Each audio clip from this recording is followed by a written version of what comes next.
Bismillahirrahmanirrahim. Assalamu alaikum dear students. Today we will discuss a topic ultrasound and its application. तो आज का जो हमारा टॉपिक है वो है अल्ट्रासाउंड और इसकी एप्लीकेशन। तो स्टूडेंट्स हमें पता है कि जो साउंड वेव है वो एनर्जी ट्रांसफ़र करता है from one place to another.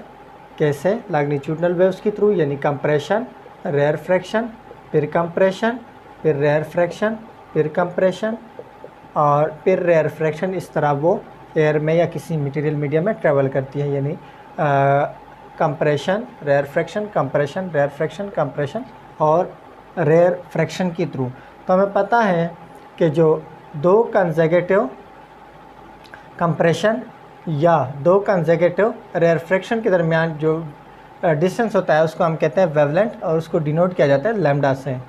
ये हमारे काम आएगा और दोबारा मैं इसको फिर वहाँ पर लेट से मैं बोर्ड ड्राफ्ट पिकर, तो आप लोगों को ये याद होना चाहिए कि वेवलेंथ अगर कम होगा तो फ्रीक्वेंसी क्या होगी और स्पीड के ऊपर उसका क्या असर पड़ेगा, तो ये हम पढ़ेंगे अभी।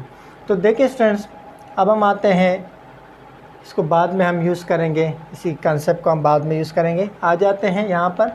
तो स्टूडेंट जो 20 हर्ट्ज से लेकर 20,000 हर्ट्ज तक जो साउंड की फ्रीक्वेंसी रेंज है इसको हम कहते हैं ऑडियो एबल फ्रीक्वेंसी रेंज।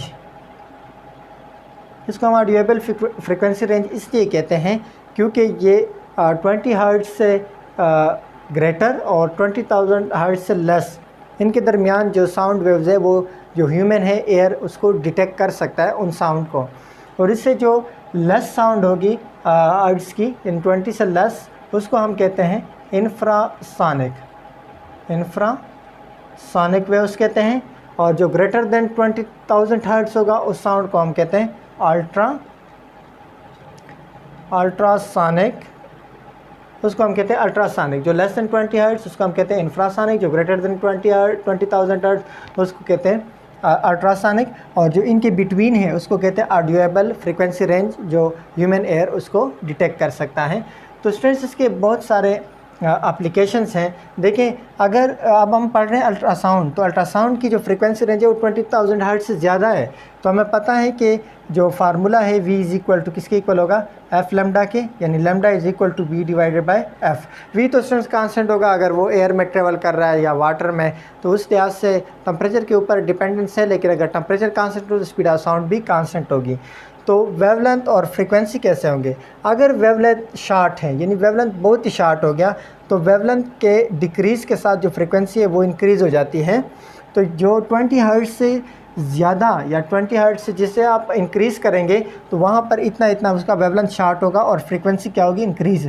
21,000 25,000 आप फ्रीक्वेंसी को इंक्रीज़ करते जाएं तो वहाँ पर जो वेवलेंथ होगा किसी वेव का वो स्टूडेंट्स क्या होगा, वो डिक्रीज़ होगा, यानी बहुत ही स्मॉल वेवलेंथ के साथ वो मूव करेंगे। स्पीड तो अगर एयर से ट्रेवल कर रही है और वो वाटर में फिर ट्रेवल कर रही है, तो फिर क्या होगा कि थोड़ा सा स्पीड के ऊपर इफ़ेक्ट हो जाता है, क्योंकि as compare to air liquid में फ़ास्ट मूव करता है और फिर as compare to liquid solid में जो वेव्स हैं वो फास्टली मूव करते हैं। तो इसके बहुत सारे एप्लीकेशन भी हैं।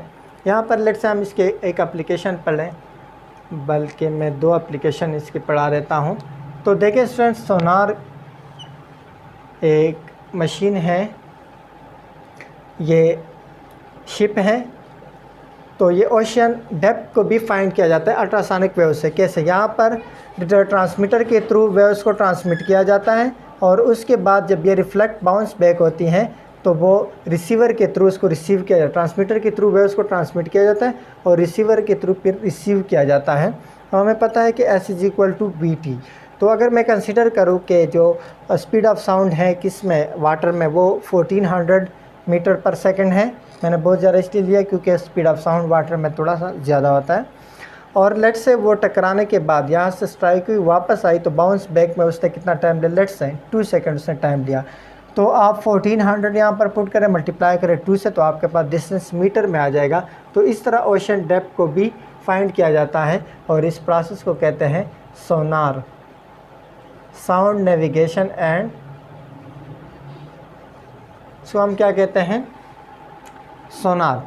तो अब देखें, हम आ जाते हैं इसकी दूसरी जो एप्लीकेशन है वो है जो फैक्ट्रियों के अंदर पाइप्स लगे होते हैं, डिफरेंट आपने देखे होंगे इस तरह के पाइप्स मुख्तलिफ लगे होते हैं, हर जगह गए होते हैं। तो अगर लेट्स से यहाँ पर उसमें क्रैक आ गया, फॉर एग्ज़ाम्पल यहाँ पर उसमें क्रैक आ गया, तो वो एक बहुत लंबे लंबे पाइप होते हैं और तो उसको दोबारा से देखना काफ़ी मुश्किल होता है। तो क्या किया जाता है, यहाँ से जो अल्ट्रासाउंड वेव्स है उनको भेजा जाता है। तो कुछ अल्ट्रासाउंड वेव यहाँ से पास हो जाएंगी, कुछ जो क्रैक हैं इससे बाउंस बैक होके वापस आ जाएंगी। तो जो जल्दी बाउंस बैक होके वापस आ जाती हैं उनका क्या फाइंड किया जाता है, स्पीड फाइंड की जाती है और टाइम, और उसके बाद स्पीड और टाइम अगर उनको फाइंड हो जाए तो वो डिस्टेंस को फाइंड कर लेते हैं और फिर वो उतने ही डिस्टेंस के ऊपर चले जाते हैं और वहाँ पर जिसमें क्रैक हो या कोई और प्रॉब्लम हो तो उसको वो देख लेते हैं और उसके बाद उसको ओवरकम करते हैं, ठीक कर लेते हैं। तो सिंस ये था आज का हमारा टॉपिक, यानी अल्ट्रासाउंड एंड इट्स एप्लीकेशन। उम्मीद है कि आप लोगों को इस टॉपिक की अच्छी तरीके से समझ आ जाएगी। फिर भी अगर कोई प्रॉब्लम हो इस टॉपिक में तो आप कमेंट बॉक्स में क्वेश्चन कर सकते हैं। सो नेक्स्ट टॉपिक के लिए, तब तक के लिए अल्लाह हाफ़िज़।